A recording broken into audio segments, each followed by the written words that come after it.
Train യാത്രയ്ക്കിടെ കത്തിവീശി ഭീകരാന്തരീക്ഷം സൃഷ്ടിച്ച യുവാവ് ഇപ്പോൾ അവിടെ 2 പേർക്ക് പരിക്കേറ്റിട്ടുണ്ട്.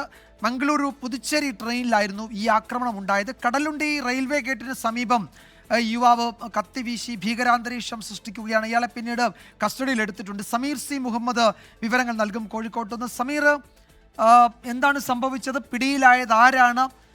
ഈ 2 പേർക്ക് പരിക്കുണ്ടല്ലോ, അവരുടെ അവസ്ഥ എന്താണ്? വിജയകുമാർ, രാത്രി 8:30 കൂടിയാണ് ഈ സംഭവം ഉണ്ടായത്. കടലുണ്ടി റെയിൽവേ ഗേറ്റിന് സമീപം വെച്ചുകൊണ്ട് ഒരു യുവാവ് അക്രമ സംഭവങ്ങൾ അഴിച്ചുവിടുകയായിരുന്നു.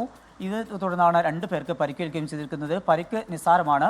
2 പേർക്കും ചെറിയ രീതിയിലുള്ള പോറൽ ഏറ്റിട്ടുണ്ട്. ഈ യുവാവ് കത്തി വീശുകയാണ് ചെയ്തത്. ആ ഒരു പശ്ചാത്തലത്തിലാണ് 2 പേർക്ക് പരിക്കേൽക്കുകയും ചെയ്തത്. ഈ സംഭവത്തിന്റെ പശ്ചാത്തലത്തിൽ ആ ഒരു ഭീകരാന്തരീക്ഷം ഉണ്ടായ സാഹചര്യത്തിലാണ് അവിടെയുള്ള യാത്രക്കാർ പിന്നീട് ട്രെയിനിന്റെ ചെയിൻ വലിച്ചു നിർത്തുകയും ട്രെയിൻ നിർത്തുകയും ചെയ്തു. അതിന്റെ പശ്ചാത്തലത്തിലാണ് RPF അവിടെ എത്തുകയും ഈ യുവാവിനെ കസ്റ്റഡി എടുക്കുകയും ചെയ്തത്. ഈ യുവാവ് മദ്യലഹരിയായിരുന്നു. അതിന്റെ ഒരു പശ്ചാത്തലത്തിലാണ് ഇത്തരമൊരു സംഭവം ഉണ്ടായത് എന്നാണ് നമുക്കിപ്പോൾ ലഭ്യമാകുന്ന വിവരം. യുവാവിനെ ഇപ്പോൾ തിരൂരിൽ എത്തിച്ചിട്ടുണ്ട്. ഒപ്പം തന്നെ പരിക്കേറ്റവരെയും തിരൂരിൽ എത്തിച്ചിട്ടുണ്ട്. ഇവർക്ക് ഒരു പ്രാഥമിക ചികിത്സയ്ക്ക് ശേഷം പോകാൻ കഴിയും. കാര്യമായ പരിക്കുകളൊന്നുമില്ല. ഈ യുവാവ് ഈ മദ്യലഹരിയിലാണ് എന്നുള്ളത് കൊണ്ട് തന്നെ കൂടുതൽ ചോദ്യം ചെയ്യാൻ കഴിഞ്ഞിട്ടില്ല. തമിഴ്നാട് സ്വദേശിയാണ് എന്ന കാര്യമാണ് ഇപ്പോൾ വ്യക്തമാകുന്നത്.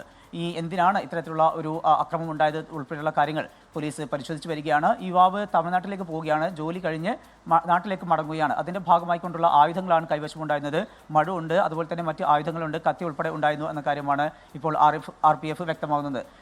അത്തരം ഒരു സാഹചര്യത്തിൽ ഒരു വാഗ്വാദം ഉണ്ടാവുകയും അതിന്റെ പശ്ചാത്തലത്തിൽ ഈ ആയുധം എടുത്ത് വീശുകയും ചെയ്തു എന്നാണ് നമുക്ക് ലഭ്യമാകുന്ന വിവരം. ഇയാളെ പോലീസ് ചോദ്യം ചെയ്തു വരുന്നുണ്ട്. RPF ചോദ്യം ചെയ്തു വരുന്നുണ്ട്. പക്ഷേ ഇയാൾക്ക് അത്ര തന്നെ സംസാരിക്കാനോ മറ്റൊന്നും കഴിയുന്ന ഒരു സാഹചര്യത്തിലല്ല. മദ്യത്തിന്റെ ഒരു ലഹരിയിലാണ് ഈ യുവാവുള്ളത് എന്ന കാര്യമാണ് ഇപ്പോൾ RPF വ്യക്തമാക്കുന്നത്. ഇപ്പോൾ തിരൂർ റെയിൽവേ സ്റ്റേഷനിലാണ് ഈ പ്രതിയുള്ളത്. ഇത്തരം ഒരു സംഭവത്തിന്റെ പശ്ചാത്തലത്തിൽ മംഗളൂർ പുതുച്ചേരി എക്സ്പ്രസ് അരമണിക്കൂറോളം വൈകിയാണ് ഓടുന്നത്. നിലവിൽ അത് യാത്ര പുനരാരംഭിച്ചിട്ടുണ്ട്. പക്ഷേ അരമണിക്കൂർ വൈകിയാണ് ഈ ട്രെയിൻ സർവീസ് തുടരുന്നത്. വിജയകുമാർ. സമീർ സി മുഹമ്മദ് ആണ് വിവരങ്ങൾ നൽകിയത് കോഴിക്കോട്ട് നിന്ന്.